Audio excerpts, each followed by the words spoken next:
Acting और media की तरफ आना, क्या इसका शौक़ बचपन से था आपके अंदर? पेरेंट्स ने कहा कि अगर तुम्हारा ये शौक़ है तो तुम करो, कंटिन्यू करो, हम सपोर्ट करेंगे।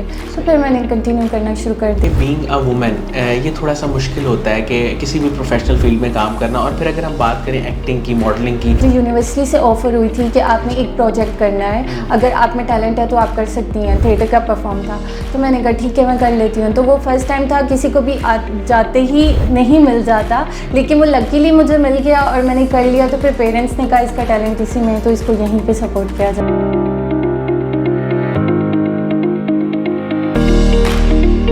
अस्सलाम वालेकुम नाज़रीन, शेयरिंग ऑफ प्रोफेशनल विजडम के साथ मैं हूं आपका मेज़बान अली रहमान खालिद। नाज़रीन, आप जानते हैं कि हम हमेशा ऐसे लोगों को आपके सामने लेके आते हैं जिनकी स्टोरी से, जिनकी ज़िंदगी की कहानी से आपको कुछ सीखने को मिले। आज जो मेहमान हमारे साथ मौजूद हैं वो पिछले 5 सालों से मीडिया की फ़ील्ड के साथ मुंसलिक हैं। ये PTV पे भी काम कर चुके हैं, इसके साथ साथ इन्फ्लुएंसर हैं और एक्टिंग और शोबिज़ की इंडस्ट्री से इनका ताल्लुक़ है।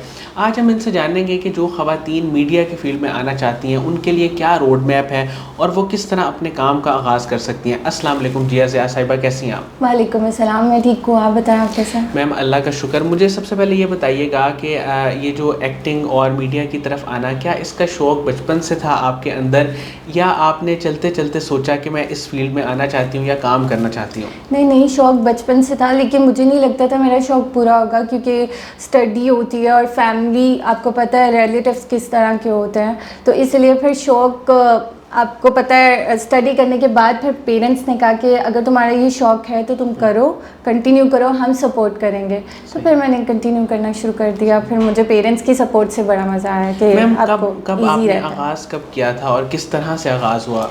मैंने 2019 के मिड में आगाज़ किया था, क्योंकि मुझे यूनिवर्सिटी से ऑफ़र हुई थी कि आपने एक प्रोजेक्ट करना है, अगर आप में टैलेंट है तो आप कर सकती हैं। थिएटर का परफॉर्म था, तो मैंने कहा ठीक है मैं कर लेती हूँ। तो वो फर्स्ट टाइम था, किसी को भी जाते ही नहीं मिल जाता, लेकिन वो लकीली मुझे मिल गया और मैंने कर लिया। तो फिर पेरेंट्स ने कहा इसका टैलेंट इसी में है, तो इसको यहीं पर सपोर्ट किया जाए और इसको कंटिन्यू किया जाए। मैम उसके बाद आपने बाकायदा जो है वो इंडस्ट्री में किस तरह कदम रखा और चैनल्स पे किस तरह गई? हाँ, वो इसलिए क्योंकि जब फर्स्ट परफॉर्मेंस की तो आपको काफ़ी लोग देखते हैं और अप्रोच करते हैं जिसमें टैलेंट हो। तो मुझे काफ़ी प्रोड्यूसर ने सामने ही बैठे बैठे मेरा नंबर ले लिया। नंबर देने में कोई हर्ज नहीं है, अगर कोई गलत करेगा तो आप वैसे ही ब्लॉक कर सकते हो, लेकिन अगर कोई काम देता है तो डेफिनेटली ये आपके लिए लक होती है। तो मुझे मिला, फिर वहाँ से फ़ोटोग्राफ़र ने नंबर लिया, उन्होंने शूट्स के लिए ऑफ़र की, कुछ प्रोजेक्ट्स के लिए किसी डायरेक्टर प्रोड्यूसर ने नंबर लिया। तो इस तरह से लिंक बनते गए मेरी लाइफ में। तो मैम आप क्या समझती हैं कि मुश्किल कहीं पे पेश आई, आपको कोई चैलेंज फेस करना पड़ा जब आप ज़ाहिर थोड़ा सा इन हो गई शोबिज़ में?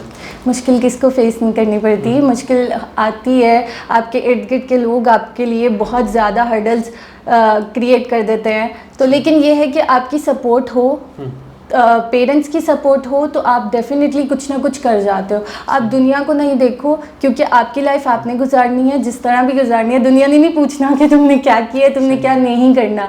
तो इसलिए पेरेंट्स की सपोर्ट ज़्यादा मैटर करती है, और आप स्टडी करो, एजुकेशन कंप्लीट करो, देन आप अपने किसी एम पे फोकस दो। सही। अच्छा मैम मुझे ये बताइएगा कि बीइंग अ वुमेन ये थोड़ा सा मुश्किल होता है कि किसी भी प्रोफेशनल फील्ड में काम करना, और फिर अगर हम बात करें एक्टिंग की, मॉडलिंग की, तो यहाँ थोड़ी सी ज़्यादा मुश्किलात आपको फेस करनी पड़ती हैं। क्या आपने कोई ऐसी मुश्किल देखी, क्या कोई ऐसा चैलेंज देखा, या कोई ऐसा वाक़या जो आपको लगा हो कि यार ये बड़ा मतलब मुश्किल था, मैं इससे बाहर बड़ी मुश्किल से निकली? हाँ, मुश्किल तो देखनी पड़ती है। सम टाइम मुझे कहा गया कि तुम लिप फिलर करा लो, आपके लिप्स नहीं है ऊपर वाला। तो मैं कहती हूँ फिर मेकअप आर्टिस्ट का क्या काम है, कि अगर आपको यही चीज़ में अल्लाह की क्रिएशन में कोई वो चीज़ नहीं कर सकती जो आजकल लोग करा रहे हैं, बोटॉक्स वगैरह ये सब कुछ, क्योंकि हम उसकी क्रिएशन में नुक्स निकाल रहे हैं, तो ये गलत बात है। तो इसलिए जब मुझे कोई इस तरह से कहता है ना कि डाइटिंग करो, मॉडल को तो बिल्कुल स्लिम स्मार्ट दिखना पड़ता है, तो मैं कहती हूँ नहीं, बिल्कुल भी नहीं, मुझसे वो चीज़ नहीं हो सकती। हाँ, अगर किसी ने मुझे शूट्स देने हैं तो डेफिनेटली इसमें भी दो, अगर नहीं देने तो ना सही। मैं किसी पे वो नहीं होती कि भाई ये चीज़ नहीं होती कि भाई कोई आपको फोर्सफुली कहे कि भाई ये करना ही करना है। ये आप पे खुद पे डिपेंड करता है कि आप वो चीज़ डिनाई भी कर सकते हो कि मैंने नहीं करनी, आप उसको रिजेक्ट कर दो बस।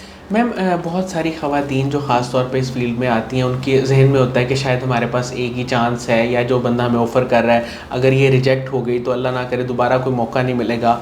तो वो इस सोच में वो क्या क्या गलतियाँ कर लेती हैं? वो गलतियाँ ये करती हैं कि उनको नज़र आता है पैसा, उनको नज़र आता है कि चलो अगर हमें मॉडलिंग में ये चीज़ कर दिया गया है कि अगर आपको स्लीवलेस पहनने की इजाज़त है या कुछ भी है, लड़कियां ना सिर्फ पैसा देखती हैं। अगर पैसा दिख गया है तो वो कहती हैं कि हम स्लीवलेस भी पहन लेंगे, हम बोल्ड ड्रेसिंग भी कर लेंगे, हम बोल्ड शूट भी कर लेंगे। लेकिन ये डिपेंड करता है आपके खुद पे, आपके फैमिली बैकग्राउंड पे। मुझे मेरी फैमिली से परमिशन नहीं है और ना मुझे खुद भी शौक है, क्योंकि पैसा सब कुछ नहीं होता। आपकी रिस्पेक्ट, आपकी इज्जत भी इम्पोर्टेंट होती है। ये पैसा सिर्फ ना चंद ख्वाब दिखा देगा आपको, लिमिटेड फेम कर देगा आपको, लेकिन यह है कि बाद में आपने आना ज़मीन पे ही है, मुझे लगता है। लेकिन इसलिए आप पैसे की चमक नहीं देखो, आप अपनी इज्जत भी देखो, रिस्पेक्ट भी देखो और देन कोई काम करो, क्योंकि ये वो वाली जॉब नहीं है, ये 24 आवर जॉब नहीं है। ये सिर्फ वो वाली जॉब है जिसमें आपकी खुद की डिमांड ज़्यादा मैटर करती है। आपको अगर कोई कह रहे हैं कि आपने बोल्ड शूट करने हैं तो आप उसको इनकार भी कर सकते हो। ये आप पे फोर्सफुली नहीं है कि आपने करना ही करना है। तो ये चीज़ है। मैम, बीइंग एन एक्टर, आपने जब अपना पहला शॉट दिया उस वक्त आपकी क्या फीलिंग्स थी, और वो पहला शॉट देना कितना मुश्किल लगा आपको? पहला शॉट तो थिएटर का ही था, क्योंकि मुझे कोई एक्सपीरियंस नहीं था, चैनल का भी नहीं था, कैमरा फेस करना भी नहीं आता था। लेकिन मेरे सर ने मुझे सिखाया कि जब आपने थिएटर का परफॉर्म करना है ना, आपने लोगों की आइज़ में नहीं देखना, क्योंकि थिएटर में ना काफ़ी लोग आपको डिग्रेड भी कर सकते हो। कोई ना कोई आवाज़ आती है तो आप डिस्ट्रैक्ट भी हो सकते हो।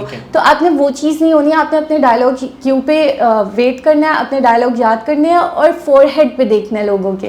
तो मेरी फैमिली भी आई हुई थी, तो मैं ना फोरहेड पे देख रही थी कि फोकस होना है। पहला परफॉर्म था और लाउड बोलना होता है, आपको पता है थिएटर में आपके वो चीज़ें तो होती नहीं है। तो उसके बाद फिर मुझे अच्छा लगा, लेकिन बैक स्टेज पे जाके मैं इतना रोई कि मुझे था कि शायद मैं नहीं कर पाऊँगी, मेरा ये सपना नहीं पूरा होगा। लेकिन बाबा ने कहा पहले एजुकेशन कंप्लीट करो, डिग्री कंप्लीट होगी तो तुम इसमें चल सकती हो।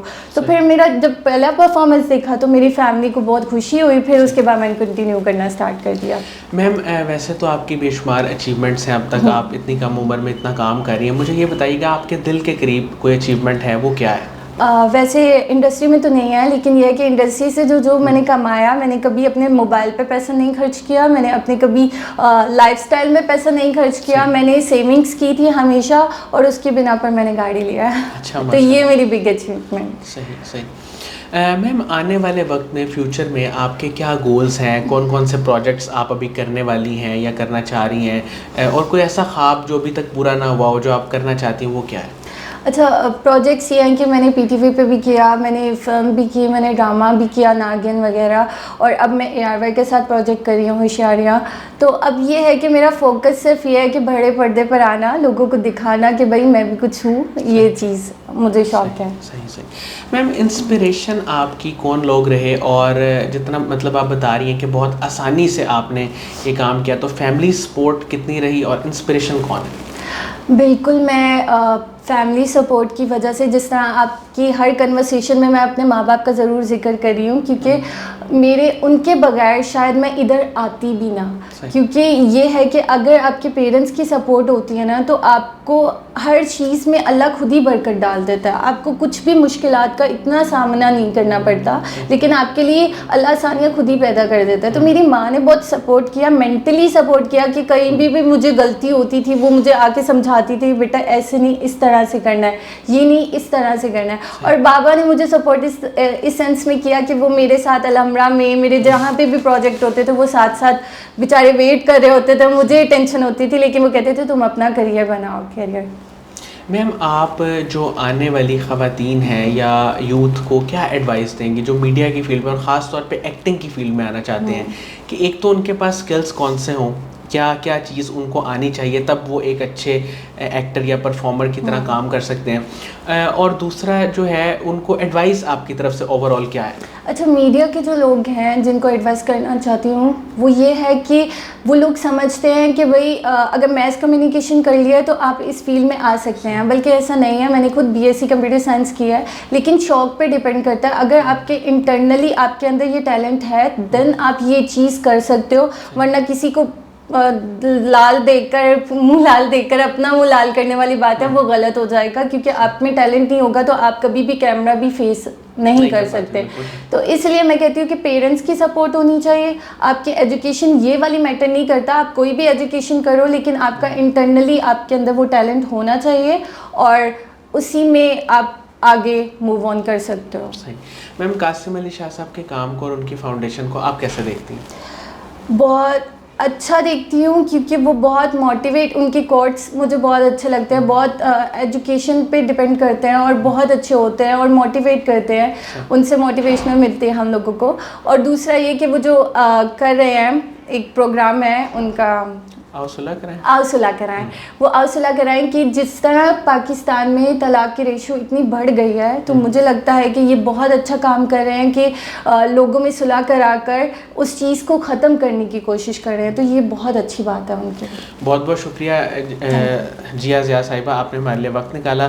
नाज़रीन, मुझे उम्मीद है कि इनकी गुफ्तगू से आपने बहुत कुछ सीखा होगा। इंशाल्लाह दोबारा हाज़िर होंगे एक नए इंटरव्यू के साथ। तब तक के लिए अल्लाह हाफ़िज़।